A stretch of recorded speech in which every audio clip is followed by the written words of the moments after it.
उत्तर प्रदेश की राजनीति इन दिनों एक नई हलचल का केंद्र बनी हुई है। योगी सरकार में मंत्री और बीजेपी के सहयोगी दल सुहेलदेव भारतीय समाज पार्टी यानी कि सुभासपा के प्रमुख ओम प्रकाश राजभर ने अपनी एक नई आरएसएस बनाकर राजनीतिक चर्चाओं का नया दौर शुरू कर दिया है। हालांकि ये आरएसएस राष्ट्रीय स्वयंसेवक संघ नहीं बल्कि राष्ट्रीय सुहेलदेव सेना है, जिसे ओम प्रकाश राजभर ने अपने संगठन का एक विशेष दस्ते के रूप में स्थापित किया है। राजभर की सेना पूरी पुलिस और अर्धसैनिक बलों की तर्ज पर तैयार की गई है। इसके सदस्यों को नीले रंग की वर्दी दी गई है, कंधों पर सितारे लगाए गए हैं और छाती पर बैज भी लगाए गए हैं। इतना ही नहीं, लाठी की जगह इन जवानों को स्टिक यानी छड़ी सौंपी गई है, जिससे उनका स्वरूप एक अनुशासित बल जैसा दिखाई देता है। राष्ट्रीय सुहेलदेव सेना के गठन को लेकर प्रदेश की राजनीति में हलचल इसलिए भी बढ़ गई है क्योंकि राजभर ने इसकी रैंकिंग सेना और पुलिस की तर्ज पर तैयार की है।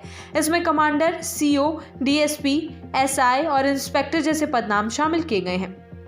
पद के अनुसार कंधे पर सितारों की संख्या घटाई बढ़ाई गई है। संगठन के सदस्यों के लिए पार्टी की तरफ से आई कार्ड भी जारी कर दिए गए हैं। ओम प्रकाश राजभर का दावा है कि ये सेना कोई निजी सुरक्षा बल नहीं बल्कि युवाओं को संगठित और सक्षम बनाने का प्रयास है। राजभर कहते हैं, हमारी राष्ट्रीय सुहेलदेव सेना उन युवाओं को कौशल विकास के रास्ते पर ले आएगी जो आज भविष्य को लेकर भटक रहे हैं। गांवों में 18 से 25 वर्ष के युवाओं में भ्रम है कि आगे क्या करें।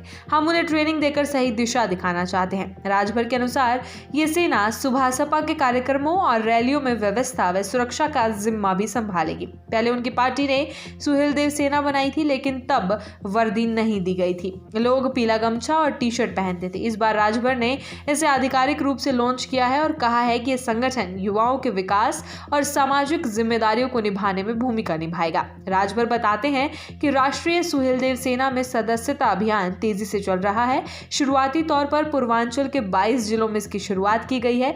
आगे इसे पूरे प्रदेश में विस्तार दिया जाएगा। लक्ष्य है 1 लाख युवाओं को इस सेना से जोड़ा जाए। राजभर की इस नई आरएसएस के पीछे राजनीतिक संदेश भी गहरे हैं। सुभासपा का जनाधार पूर्वांचल में माना जाता है और ऐसे में अपने प्रभाव क्षेत्रों में सेना का आगाज करना राजभर की राजनीतिक रणनीति का संकेत है।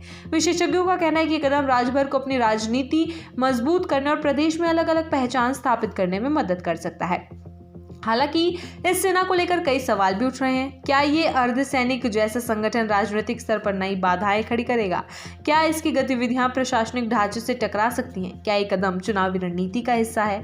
राजभर ने इन सवालों पर कोई स्पष्ट जवाब नहीं दिया है। उधर विपक्षी दल इसे प्रदेश में समानांतर संरचना खड़ी करने की कोशिश बता रहे हैं। राजनीतिक विश्लेषकों का कहना है कि ये सेना आने वाले समय में चुनावी समीकरण बदल सकती है, क्योंकि बड़ी संख्या में युवाओं के शामिल होने से ये संगठन सुभासपा के लिए मजबूत कैडर तैयार करेगा।